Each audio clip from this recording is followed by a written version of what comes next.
International arms racket का भंडाफोड़ हो गया है। पाकिस्तान से भारत भेजे गए अत्याधुनिक हथियारों की खेप बरामद की गई है। पाकिस्तान से ड्रोन से पंजाब भेजे गए थे यह हथियार।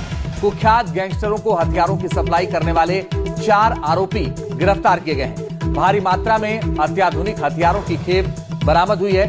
दिल्ली पुलिस क्राइम ब्रांच की यह बड़ी कार्रवाई है। लॉरेंस बिश्नोई, बमिया, गोगी, हिमांशु बाहु गैंग को सप्लाई होने थे ये हथियार। दिल्ली एनसीआर में पाकिस्तान से भेजी गई हथियारों की खेप। अब फिलहाल 4 की गिरफ्तारियां हुई हैं जो ये बताएंगे कि किस किस को और ये हथियार सप्लाई होने थे।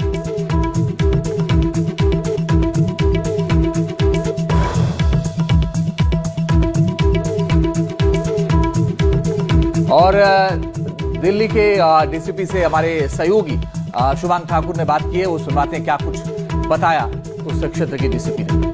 दिल्ली पुलिस क्राइम ब्रांच ने पाकिस्तान की खुफिया एजेंसी आईएसआई से जुड़े हुए एक ऐसे गिरोह का पर्दाफाश किया है जो भारत में गैर कानूनी हथियारों की तस्करी कर रहा था। इस पर ज्यादा जानकारी देने के लिए डीसीपी क्राइम संजीव यादव हमारे साथ है। सर, किस तरीके से पुलिस इस गिरोह तक पहुंची?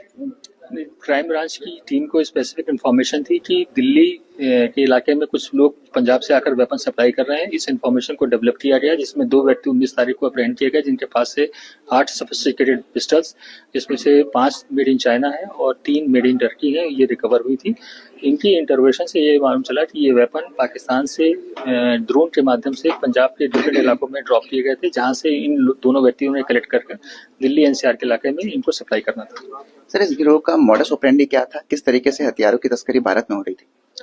जो ये वेपन पाकिस्तान से आ रहे हैं वो ड्रोन के माध्यम से आते थे और डिफरेंट जीपीएस लोकेशंस पर ड्रॉप किए जाते थे, और वो जीपीएस लोकेशन इधर जो कलेक्ट करने वाले लोग हैं जिनको हमने अप्रहेंड किया है उनके पास होती थी। उस लोकेशन से ये वेपन कलेक्ट करते थे और उसके बाद जो दिल्ली एनसीआर में वेपन सप्लाई करने वाले लोग हैं उनको डिलीवरी दी जाती थी, जिसमें जो यहाँ पे रिसीवर्स हैं वो भी 2 व्यक्ति हमने अप्रहेंड किए हैं, जिसमें से वो पहले से भी कई केसेस में वांटेड था, अरेस्ट हो चुका है वेपन सप्लाई के केस में।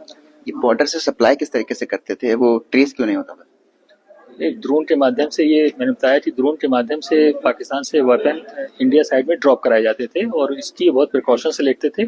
इसमें एक ड्रोन जो बताया गया है उनके हिसाब से, एक ड्रोन आकर पहले जिसमें कैमरा लगा होता था वो चेक करता था कि वहाँ पर कोई सिक्योरिटी फोर्सेस का डिप्लॉयमेंट तो नहीं है, और उसके बाद विद इन अ मिनट दूसरा ड्रोन आकर सप्लाई ड्रॉप कर देता था वेपन। सर, अब तक की जांच में क्या खुलासा हुआ है कि मास्टरमाइंड कौन है इस गिरोह का, और जो अपराधी गिरफ्तार हुए हैं इनकी प्रोफाइलिंग क्या है?